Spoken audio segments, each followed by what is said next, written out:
So I just got King of Games, and it's been a strange season. It's your boy, the Juice Giraffe, back again. If you didn't know it. So it's been a strange season for me just because I've been so busy and I've been trying out so many different decks. So I've put out videos on decks I was trying to hit King of Games with, and I got it with a weird one. So this is what I've been trying to get it with, but I wasn't able to do it just because I thought Mill hasn't been so good lately. I already made a video on that. So instead I got King Games with this because I wanted to try out 3-star Demotion in the new way, and oh my god, this deck is wavy. I only had one loss with this deck of the 25, I think, duels I had total with it. Maybe something like that. I don't know, because I've been playing her a little bit after King Games as well. So the whole point of this deck is you want to get out your Suijin. Suijin, I don't know how to pronounce it, because you get the 3-star Demotion. Doesn't cost you any life points. You can do it once per duel. Anytime you have it, you set it so they don't know which one it is, and obviously people who play it will know what it is. But it's got 2400 defense. Then you've also got other burn cards like Burning Land, Mask of the Accursed, and Ante. Ante has been so clutch. Basically, you want them to attack into your Suijin. They take 2400 damage because of its quick effect, which makes the attacking monsters attack 0. It only works for one attack though, which is only okay, but it's still really good. The whole reason I have this deck is because I lost to someone on the ladder, and I was like, that sounds cool, let me try it. Ante's so good because you've got the 2 lava golems and the 3 Suijins, so that's 7 or 8 Ante. Basically, whoever has the higher level card, the opponent takes 1000 damage, and they have to discard the card they put up for it. So 95% of the time you're going to win that one, especially if you've got a lava golem. It's really good. Yanba White Rabbit, or Yanaba White Rabbit, that one's good just for hitting damage. Amazon Swordswoman is great, especially if they floodgate their lava golem. Floodgate's really good in this deck for opposing things. I only have 2 draining shields. I probably would run 3. And 3 Massive Morph, because Massive Morph is best in all burn decks. So I don't run a lot of burn. I usually go for more hyper offense or balance offense kind of decks. But this season, especially, oops, that's not what I wanted. This season I've been trying some more less appropriate, I would say, decks, because I've been using Mill, I've been using Burn, just because a lot of the other decks I use that have been pretty offensive have gotten a little bit stale, I think, because like Red Eye Zombies is still really good, but I think it's a little bit stale just because you know everything that it does. Ancient Gears is still pretty good, but it got a little bit stale, and it got a little bit nerfed. So I did want to try out the 3-star Demotion nerf regardless, or new 3-star Demotion regardless of whether it was burn or offense. I have a balanced version as well. That one's pretty common in addition to this. Ante is just so good for that early burning of your opponent, and you get to discard one of their cards. So like, why not run it? They take 1000, they lose their card. Here he only could have beaten me if he had an Ancient Gear Golem, and even then it would have been relatively fine because I would have had the Amazon Swordswoman. There we activate the 3-star Demotion, and we set it so that if he swings into things, he's going to take damage. And if they swing into something with not enough attack, you don't have to use the effect. I use it here because it only has 2500 life points left, and Burning Land is just going to take care of him. So this one's relatively straightforward. We got another Amazon Swordswoman, so we swing just for the swinging purpose, and we attack. So we didn't have to do that there. It was unlikely he would be able to get rid of our Burning Land before it activated. He probably didn't have any quick play spells that would have gotten rid of it. Especially, it's really good for that because the only, I think, quick play spell out there besides the Cosmic Tornado whatever is the Twin Cyclone whatever, the one where you get rid of one of your spell and trap cards and you destroys one of your opponents, is Cosmic Cyclone, and if they're below 1000 they can't even use that unless it's life cost 0, but then it wouldn't matter because they can't activate the skill before they can quick play. So yeah, it's really good having 2 Burning Lands. I might even run 3, but that might be a little bit too cloggy, especially on your own back row. So here we don't start off with the Suijin, we start off with the Inaba White Rabbit, which is okay as well. The 2 hardest matchups I think for this deck are versus Arcana, and depending on what his opening hand is, and versus Gladiator Beasts. Gladiator Beasts are really difficult to play against, and that was actually my King Games rank up match was versus Gladiator Beast. But Burning Land here is just so good. Arcana is really hard to beat because he can have out so many monsters at once, and he can just pop your entire back row with his Dark Magic Hack, and he could have the 1000 Knives to destroy your Suijin. And just the general Champion's Vigilance is annoying.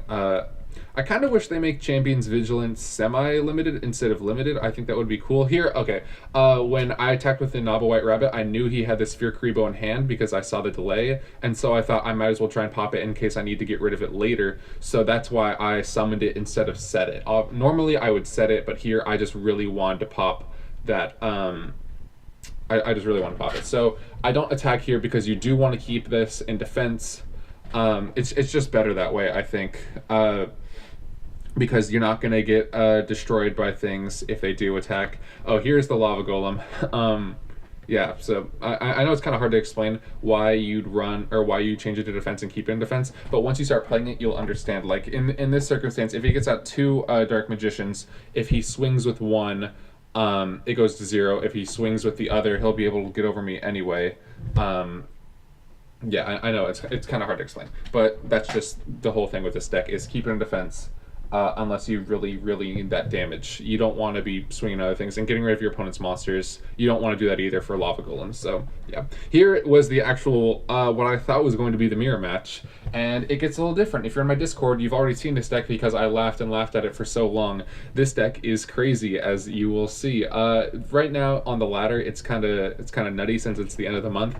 Another reason why I hit King Games so late is because I wanted to see some of these crazy decks on the ladder, and I wanted to maybe run some of my own crazy decks. So here we have the 3-star Demotion versus his 3-star Demotion, and he has Sangha the Thunder, which I think is the coolest of the trio. Ante up here, I figured he might have one in hand, but it was good to just see. He only has a Sphere Karibo, so it's good to get rid of that.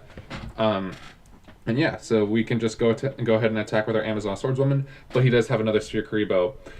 So I'm going to the Thunder. I was just thinking about this. So the whole reason you go with Suijin is because it has the highest defense out of all of them. If you want to go offensive, you go with Sangha the Thunder, and then the Kazejin, that one's dumb because it's got bad stats. Here I deal the 1100 because that's how this deck works, and he doesn't want to attack because he knows the effect, and it's GG if he attacks.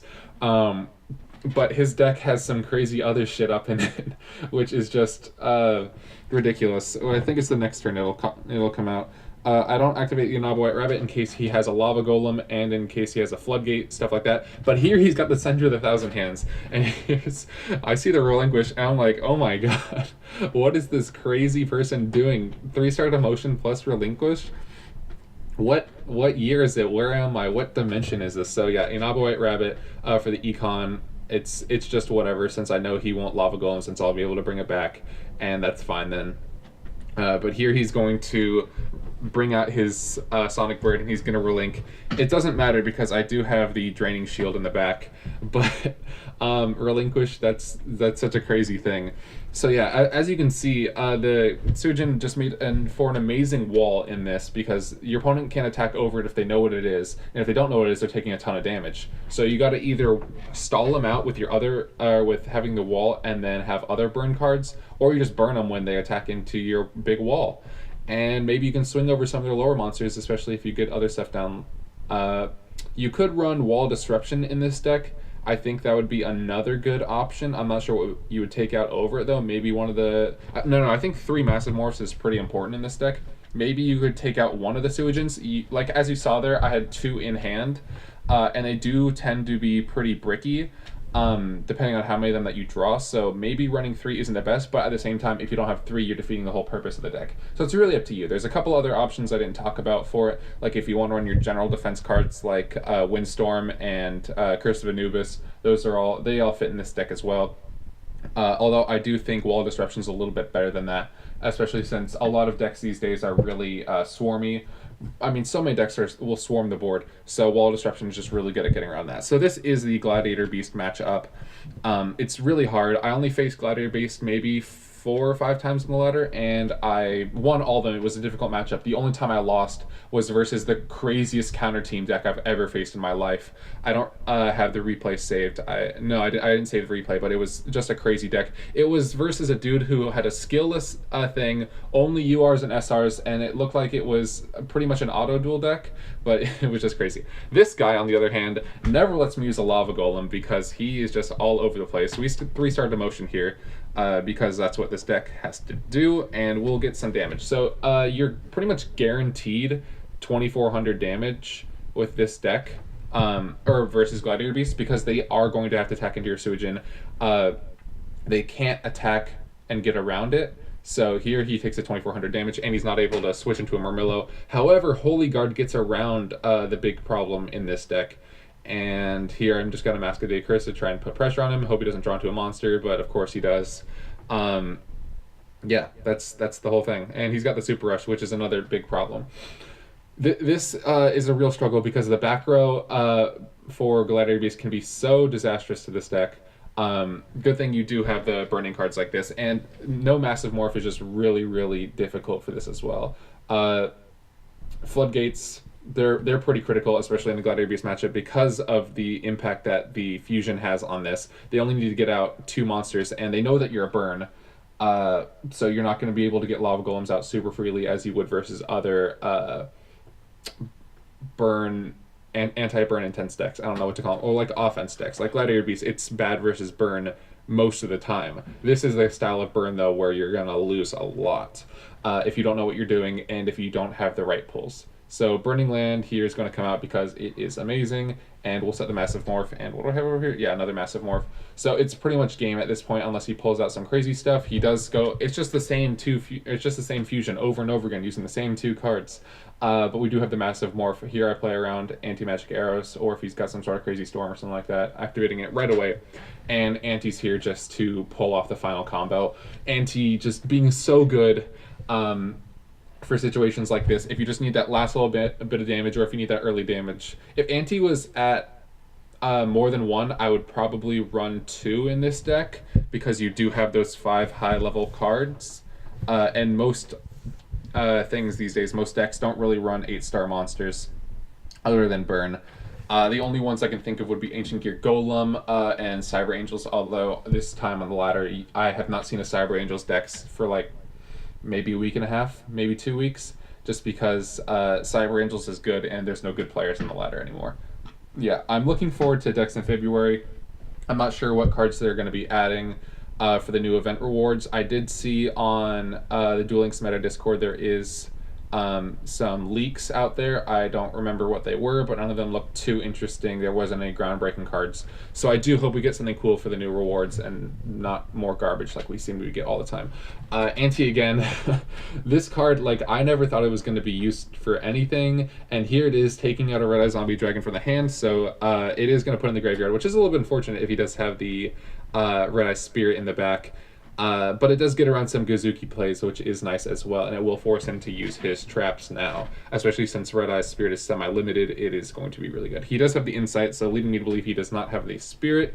Yeah, I don't need to commentate anymore on this one. You'll see. This one's fun. Red-Eye's Spirit is just so much fun, and I'm thinking towards the future, once Bamboo's done, what the next big crazy deck is going to be, and I feel like we're going to get some crazy stuff in the future sometime soon.